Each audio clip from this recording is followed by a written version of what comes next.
Obviously, the government has a strong preference in keeping the interest rates low, and it has been mentioned that it feels like they can tolerate a bit more depreciation under the discussion, under the premise that a competitive exchange rate is good for Turkey. But going forward, yes, I agree with the analysts that we might actually see aggressive hikes in the near future to make up for the loss that that the lira might incur due to not increasing the rates today.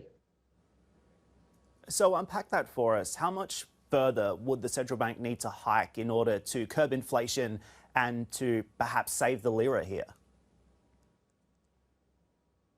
Well, it would be too speculative, but we're probably looking at rather aggressive hikes. But I think it's not alone enough right now in Turkey to increase hikes. It needs to be complemented by the fiscal policy so that the inflation is under control and the lira the depreciation of the lira stops. So I don't think it's just a matter of monetary policy now. It's also it has to go in hand with the fiscal policy if the lira is to gain value and the inflation is to go down. So I think it's a broader set of policy preferences going forward, not just interest rates. But Jan, it's pretty political, isn't it, though? Because when you've got the son-in-law of the president running this shop when it comes to fiscal policy, you've got to wonder how difficult this is going to really become, right? Because at the end of the day, President Erdogan has been pretty consistent with his pressure on the central bank, talking about that interest rate lobby as being the root of all evil. I wonder. And I would love to get your take on this, how much the politics is going to continue to play out here.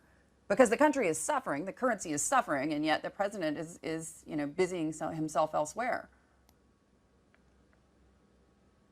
Well, you're right. I mean, the government does have very strong preferences vis-a-vis the low interest rates, and the finance minister, treasury and finance minister, did mention that Turkey stands to benefit from a competitive currency, which means that they can tolerate probably a bit more depreciation.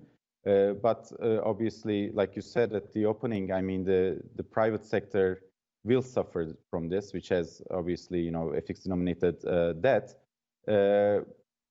We'll see in the future which ways stronger the preferences of the fiscal side on having low interest rates or the worries over the general balance of the account.